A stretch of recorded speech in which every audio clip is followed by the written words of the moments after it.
আসসালামু আলাইকুম। GPS ICT learn channel থেকে সবাইকে স্বাগত।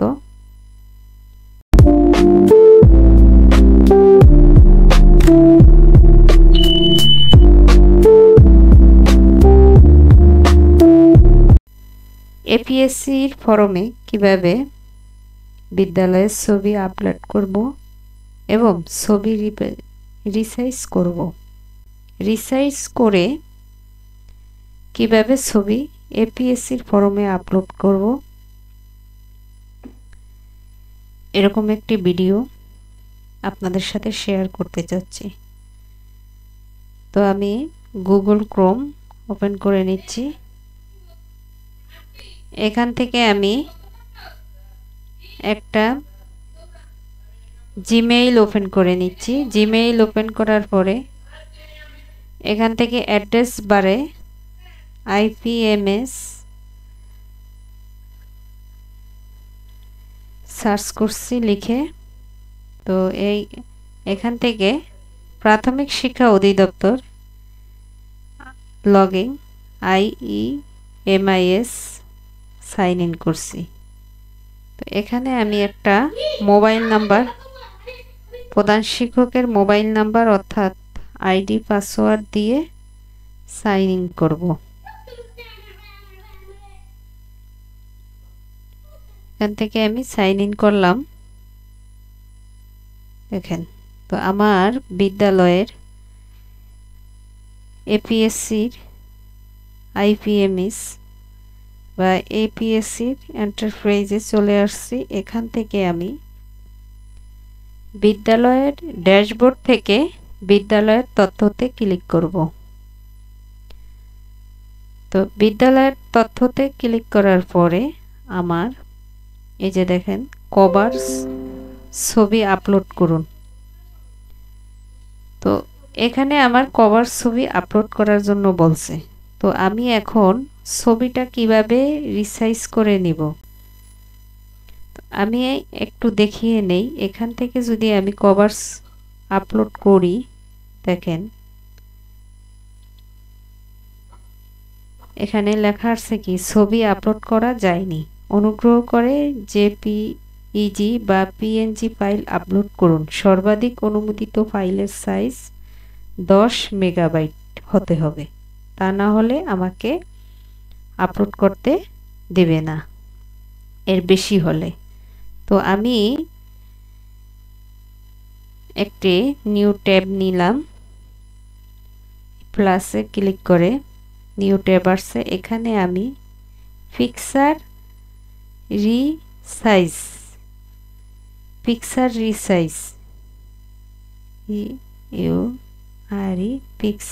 রিসাইজে এন্টার করলাম। তো প্রথম যে এখানে আমি লিঙ্কটি আসছে, এখানে আমি ক্লিক করছি। তো এখান থেকে আমি এখানে ক্লিক করব, drug and drop A file hair or click, এখানে ক্লিক করব।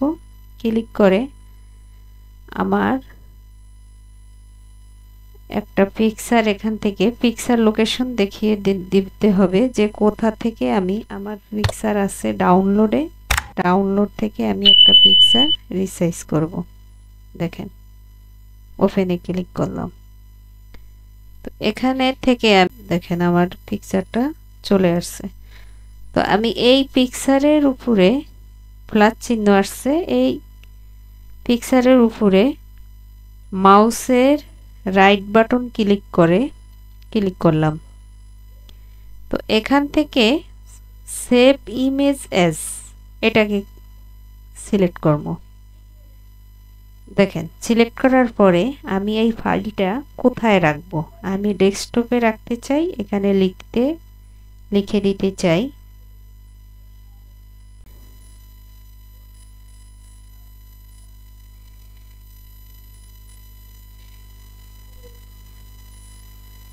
ওয়ান দিয়ে দিলাম। স্কুল নামে আরও ফাইল আমার শো করছে, এজন্য আমি 1 দিয়ে দিলাম। সেভ বাটনে ক্লিক করলাম। দেখেন এখন আমি দেখব আমার ছবিটা কোথায় সেভ হয়েছে। এই যে আমার ছবিটা সেভ হয়েছে ডেস্কটপে। এখন আমি এখান থেকে বিদ্যালয়ে চলে যাচ্ছি। কবার ছবি আপলোড করুন, এখানে আমি আপলোড করব। আমি ছবিটা রেখেছি ডেস্কটপে। এই ছবিটা স্কুল 1 ওপেনে ক্লিক করলাম। দেখেন আমার ছবিটা নিয়ে একটু সাইজ করে নেই।